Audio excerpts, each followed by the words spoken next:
اعوذ باللہ من الشیطان الرجیم بسم اللہ الرحمن الرحیم۔ کریشن آف دی یونیورس کے ضمن میں نے جو چند باتیں آپ سے عرض کی تھیں، اس کے ضمن میں خیال آیا کہ آپ کو ایک شعر بھی سنا دوں۔ عبد القادر بے دل بہت بڑے شاعر اور بہت بڑے فلسفی گزرے ہیں ہندوستان میں، اورنگزیب کے زمانے میں تھے اور انہیں دنیا کے چوٹی کے فلسفیوں میں شمار کیا جاتا ہے۔ ان کا ایک شعر بڑا عجیب ہے: ہر دو عالم خاک شد تا بست نقش آدمی، اے بہار نیستی از قدر خود ہوشیار باش۔ ہر دو عالم خاک شد، دونوں عالم خاک ہو گئے۔ اب یہاں جو مفہوم میں لے رہا ہوں، شاعر کے ذہن میں کیا تھا کیا نہیں تھا وہ جانے اور اللہ جانے، لیکن ہر دو عالم، عالم امر، عالم امر نیچے اترا عالم خلق کی شکل میں، اور عالم خلق میں ہوتے ہوتے اترتے اترتے اترتے اترتے تنزل مٹی پیدا ہو گئی۔ ہر دو عالم خاک شد تا بست نقش آدمی، اب آدمی کا نقش بندھنا شروع ہوا۔ اب یہاں سے حیات عرضی کا سلسلہ شروع ہوا۔ گویا کہ انسان کو وجود میں لانے کے لیے اللہ تعالیٰ نے دونوں عالموں کو تنزلات کی بے شمار منازل سے اتار کر اور خاک تک پہنچایا۔ تا بست نقش آدمی، اے بہار نیستی۔ اب یہ نیستی جو ہے سمجھ لیجئے، چونکہ فلسفہ وحدت الوجود کا یہ ہے کہ اصل حقیقت جو ہے اور اصل وجود تو اللہ کا ہے، باقی جو کچھ نظر آ رہا ہے یہ حقیقی وجود نہیں ہے، نیست ہے، یہ ہست نہیں ہے، صرف یہ شکلیں ہیں، صورتیں ہیں، امیجز ہیں۔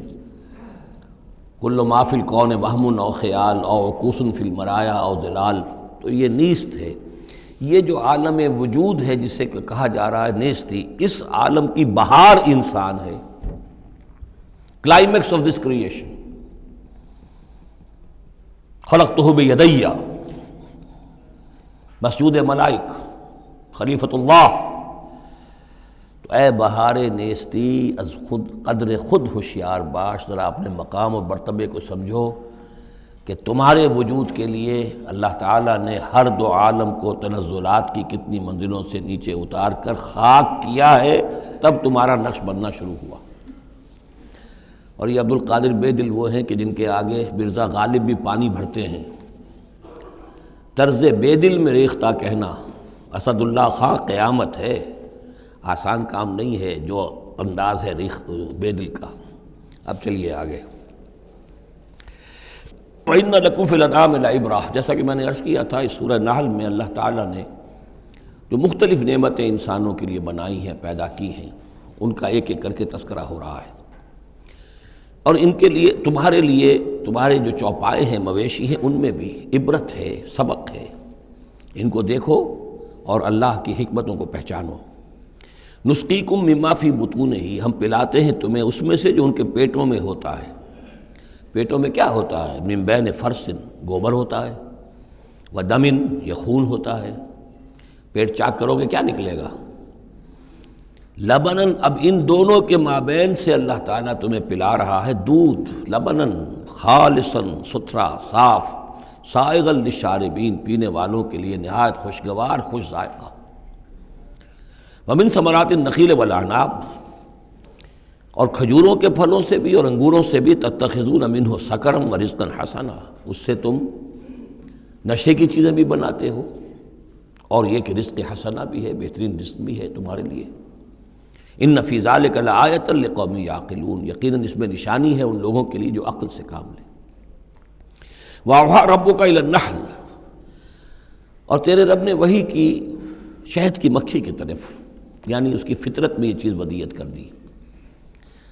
ان اتخذی من الجبال بیوتا ومن الشجر ومما یعرشون، کہ گھر بنا پہاڑوں پر بھی اور درختوں پر بھی، اپنے چھتے لگا، گھر بنا۔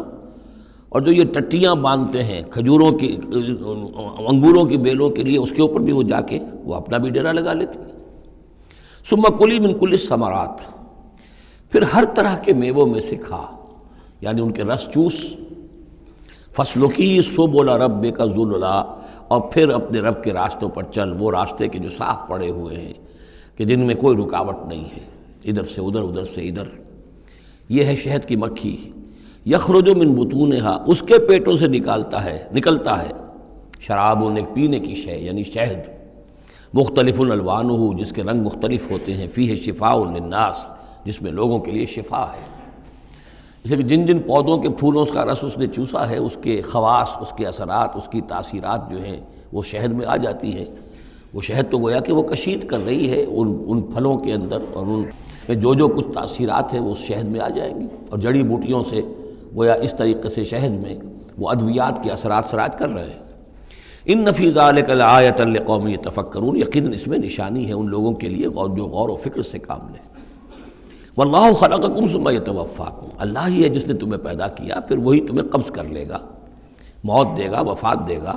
ومنکم من یرد الی ارذل العمر، اور تم میں سے کچھ ایسے بھی ہوتے ہیں جو بڑی ہی ضعیف عمر کو پہنچ جاتے ہیں، بڑی ردی عمر، وہ ضعیف عمر جس میں کہ انسان دوسروں پر بوجھ بن جائے، اور نہ صرف یہ کہ دوسروں پر بوجھ بن جائے، لیکن لا یعلم من بعد علم شیئا، کہ نہ جانے سب کچھ جاننے کے بعد کچھ بھی۔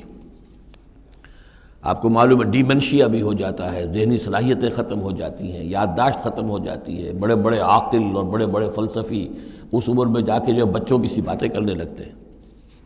ان اللہ علیم القدیر، یقیناً اللہ تعالیٰ جاننے والا ہے، قدرت والا۔ صدق اللہ العظیم۔